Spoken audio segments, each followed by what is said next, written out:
آپ زندگی کی علالت کے آخری حصے میں تھے کہ ایک شخص نے نبوت کا دعویٰ کر دیا اور نبی علیہ السلام کو باقاعدہ خط لکھ کے بھیجا کہ مجھے بھی آپ کے کار نبوت میں شامل کیا گیا ہے، 3 میری شرطیں ہیں، آپ مان لیں، یا تو آدھے عرب کے آپ نبی بن جائے اور آدھے کا میں بن جاتا ہوں،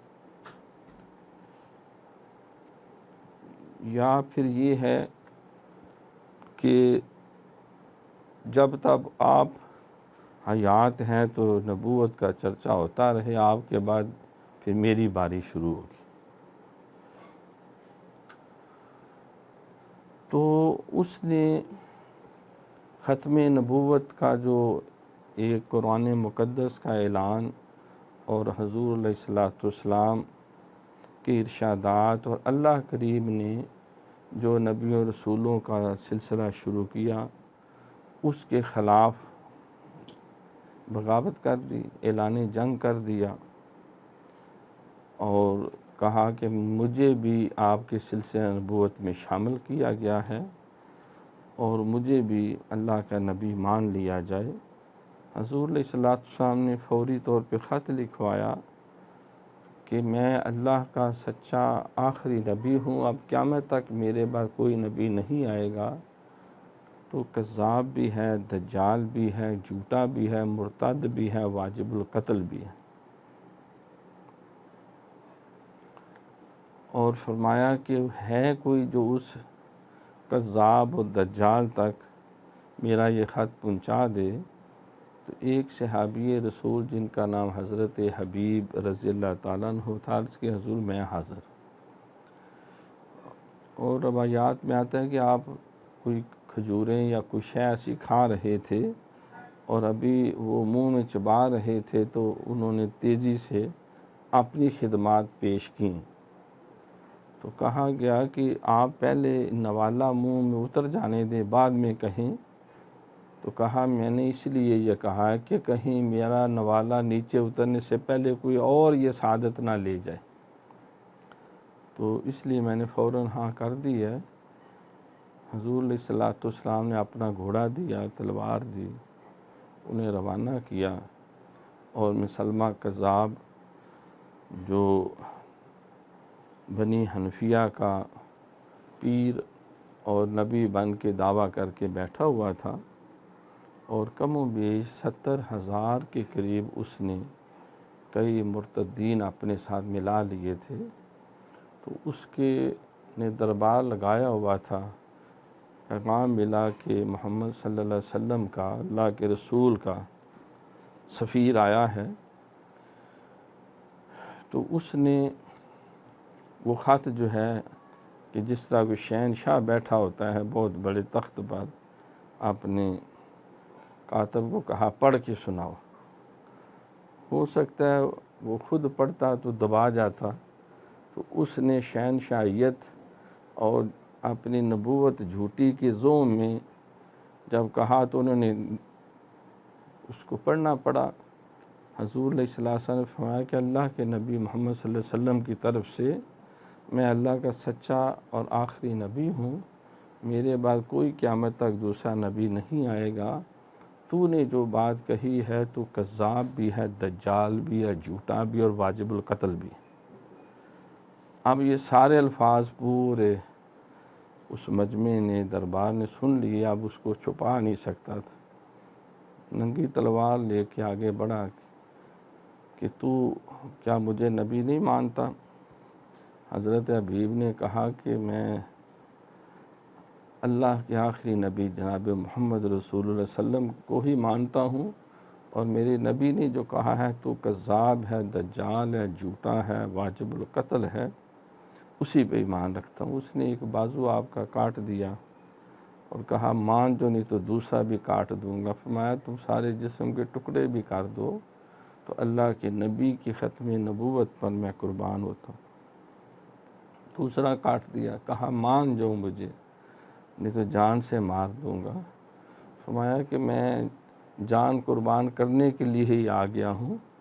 مجھے نہ اپنی فکر ہے نہ اپنے پیچھے والوں کی، وہ سب اللہ کے سپرد ہیں۔ 13 بچے ہیں میرے، مجھے کوئی ڈر نہیں، اور کئی میری ذمہ داریاں، کوئی ڈر نہیں۔ ختم نبوت کے اس اللہ کے حکم کے اوپر میرا سب کچھ قربان۔ خیر اس نے آپ کا سر قلم کر دیا، شہید کر دیا۔ حضور علیہ السلام صحابہ کے درمیان بیٹھے ہوئے تھے، آپ نے ایک آہ بھری اور آپ کی آنکھوں سے آنسو جاری ہوئے کہ میرے حبیب کو شہید کر دیا گیا۔ تو حضور علیہ السلام نے حکم دیا کہ اس کا سر قلم کیا جائے۔ اسی اثناء میں کچھ ہی دیر بعد، انہی چند دنوں میں آپ صلی اللہ علیہ وسلم اللہ کو پیارے ہو گئے۔ تو سیدنا صدیق اکبر رضی اللہ تعالیٰ عنہ، انہوں نے فوراً لشکر تشکیل دیا کہ اپنے نبی کے اس خاص فرمان کے اوپر فوراً عمل درآمد کیا جائے۔ تو باختلاف روایات 13 سے 27 ہزار کم و بیش صحابہ، چھوٹے بڑے جتنے تھے، حضرت صدیق اکبر خود ننگی تلوار لے کے آگے آگے دوڑ رہے تھے۔ حضرت علی پاک نے کہا کہ آپ رک جائیں، آپ امیر المومنین، اگر آپ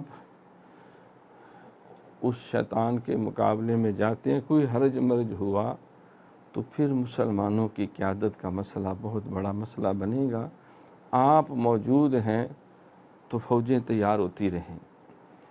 تو آپ نے صحابہ کو رخصت کیا۔ حضرت خالد بن ولید رضی اللہ تعالیٰ کے بارے میں آپ اس قدر زخمی ہوئے تھے کہ اندیشہ تھا کہ وہ شہید ہو گئے، لیکن اللہ کریم نے آپ کی جان کی محافظت فرمائی، اور سرکار نے جو اللہ کی تلوار کا لقب دیا تھا کہ جسے کوئی زیر نہیں کر سکتا، جو اللہ کی تلوار ہو، تو ان کی جان بچی۔ تو صدیق اکبر رضی اللہ تعالیٰ عنہ اس وقت 4 قسم کے محاذوں پہ ایک فوج ادھر بھیجی جو یہ مدعیان نبوت جھوٹے، اور ایک فوج ایران والوں کی طرف بھیجی جو مجوسی آتش پرست اسلام کو مٹانے کے لیے کہ مسلمانوں کا نبی نہیں رہا لہذا ان کو کچل دو۔ ایک فوج روم کی طرف، بازنطینیوں کی طرف بھیجی کہ اب جو ہے وہ مسلمانوں کا نبی تو دنیا میں نہیں رہا،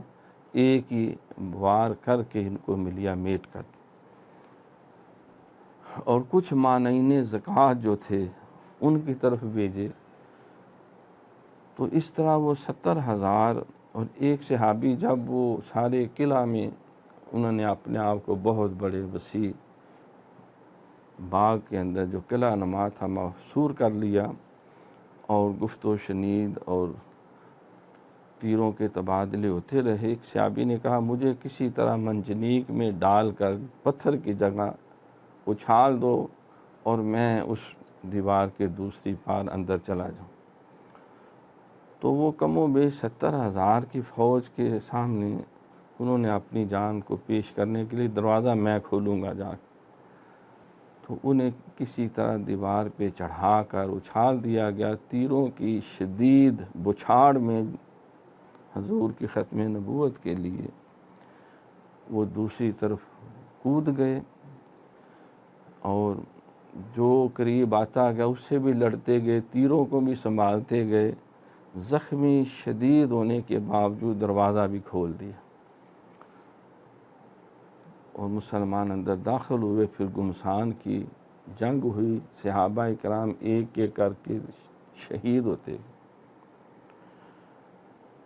اگر 13,000 سے 27,000 وہ فوج اور وہ 70,000 اور سارے اپنے ہی گھر میں، اپنے ہی شہر میں، اپنے ہی ماحول میں وہ پوری تیاری کر کے بیٹھے تھے، تو حضور علیہ السلام کے 23 سالہ جو اسلام کی سربلندی اور نشر و اشاعت اور اپنی نبوت اور رسالت کے اعلان اور قرآن سیکھنے سکھانے میں 201 کم 70 لوگ اس میں کام آئے۔ کچھ مسلمان شہید ہوئے اور کچھ کفار واصل جہنم ہوئے، تو 201 کم 23 سالوں میں، لیکن اس گمسان کی جنگ میں مسلمان اس طرح، ایک ہی ان کا نعرہ تھا، یا محمد یا رسول اللہ، یا محمد یا رسول۔ تو وہ واشی، حضرت واشی رضی اللہ تعالیٰ عنہ، انہوں نے، جنہوں نے حضرت امیر حمزہ کو شہید کیا جب وہ عالم کفر میں تھے، انہوں نے پھر وہی نیزہ نکالا اور اس کو ایک ماحول دیکھتے ہوئے ایک پتھر کے اوپر 8 فٹ آسمان کی طرف چھلانگ ماری، اور ہوا میں پورا 8 فٹ اوپر جا کے پھر انہوں نے وہاں سے وہ نیزہ پھینکا، اور وہ مسلمہ قذاب جو ہے اس کے سینے کے آر پار چلا گیا۔ تو انہوں نے کہا کہ میں نے اللہ کے نبی کی جو دل آزاری مجھ سے ہوئی تھی، آج میں نے اس کا بدلہ لے لیا، آج میں نے سرکار کے ختم نبوت کے ڈاکہ ڈالنے والے ڈاکو، لٹیرے، کذاب اور دجال کو قتل کر دیا۔ ایک اور صحابی آگے بڑھا اور اس کی گردن کاٹ کے نیزے کو اوپر لٹکا دی۔ بس دیکھنا تھا، پھر بھگدڑ مچ گئی۔ المختصر 12,000 صحابہ اس جنگ میں شہید ہوئے۔ 23 سالوں میں 270 پورے نہیں ہوئے تھے صحابہ کے ساتھ باقی غیر مسلم بھی، لیکن سرکار کے ختم نبوت کی ناموس کے لیے اور بڑے جلیل القدر صحابہ 1200 ان میں حفاظ قرآن تھے، 400 بڑے بڑے اعلیٰ درجے کے قاری تھے، کئی اصحاب بدر تھے، کئی اصحاب احد تھے۔ الغرض وہ مسلمہ کذاب جس نے حضور کی ختم نبوت کو پائمال کرنا چاہا، تو صحابہ جو ہیں وہ انہوں نے اپنی جانوں کے نذرانے اس طرح پیش کیے، جسم یوں کٹوائے جیسے گاجر مولی کو کاٹ دیا جاتا۔